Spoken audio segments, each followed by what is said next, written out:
one thing that you and I were just chatting about was this concept of leading from every seat. You don't need to be in a prototypical leadership role to be a leader, right? You can lead from various seats within a business, and oftentimes the best leaders lead by example, and that's how they get into leadership roles. So what are ways that you encourage people to lead in every seat? Yeah, it's a great question, Jeff. Great to see you too. I do a lot of coaching and mentoring of different people that are individual contributors, and a lot of them that aspire to be leaders. And I think now more than ever, there is less of an emphasis on title because you truly can lead from every seat. And what that means to me, excuse me, is really uncovering what is your brand? What are your passions? What are you passionate about? What do you aspire to be? What do you want to be known for? And these are all things that not only can you take your unique superpowers and be successful in your own right as an individual contributor, but when you start to think about two things: one, how do I go up a level and solve problems that my leaders have? But also, how do I leverage what I'm passionate about and great at to deliver wins to everybody else you touch, whether that's customers, whether that's sharing best practices with your team, proactively seeking out mentorships and relationships that you can contribute to, because all of these have a give-get. Ideally, every single person that's ever reached out to me asking me to mentor them, I've taken key things from that relationship as well, things that they're doing well that I can borrow from. And it all is added to your leadership brand. And so being a leader, even if you're an individual contributor, really means proactively sharing best practices, proactively seeking ways to increase your impact and your outcomes that you're driving above just what impacts you directly. So when you're looking at kind of that, I like the term servant leadership, because you're seeking to serve. You're seeking to go out and share some of the things that you're doing well. Especially, a lot of times in sales, I think people are very, very competitive, and sometimes they use this as an excuse not to share what they're doing well with other people because they want to be the best. And I will tell you that, frankly, if you want to and you aspire to increase your impact, but also make it into a leadership position, the people that do that, and the people that are promoted, and the people that have that brand of servant leadership are the ones that are proactively going out there and sharing. It doesn't take any food off the table for somebody else to be successful in their role.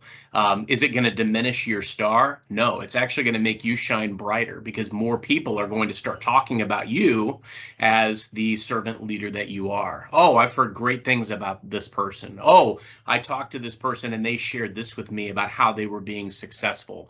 That is ultimately what you want to do, and that's how you can lead from every seat, is by looking for ways that you can increase your impact, make it broader by creating and nurturing and investing in other relationships.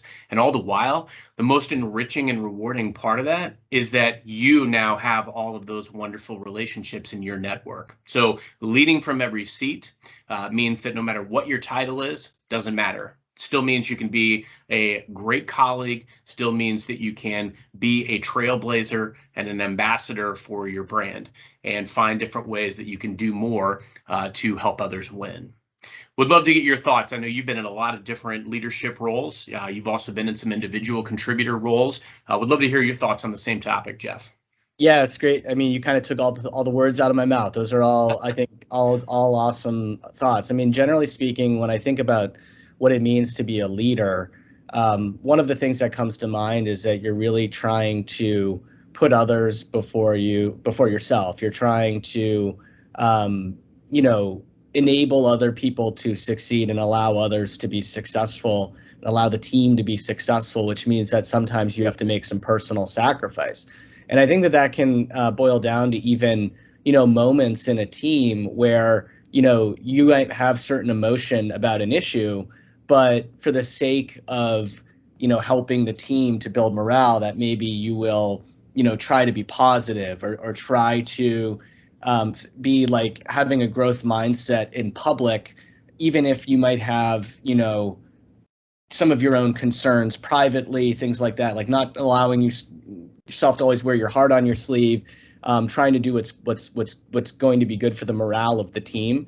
And to your point, I mean, I think the number one word that you said that resonated with me is like being proactive, right? Like you need to go out of your way to try to do things that enable others. I worked in a company as an individual contributor where I remember one of my colleagues like every day would be sharing content with us on Slack that was like very useful, not only to understand what was going on in our industry, but also oftentimes material that a lot of our prospects would be interested in doing. He was always like, trying to get on the phone with other reps to kind of, talk about what he was doing that was working well and like learning from them and trying to share that with others.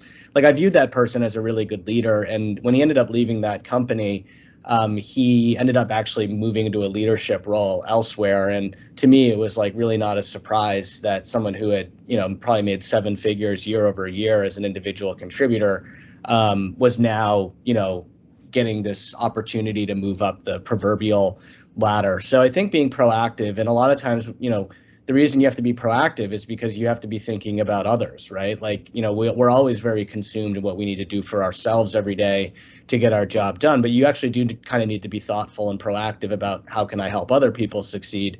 You need to go out of your way and ask the question, like even to your manager, what is it? What are the blockers for us right now as a team? Like, what are things that I can do to help us as a group succeed?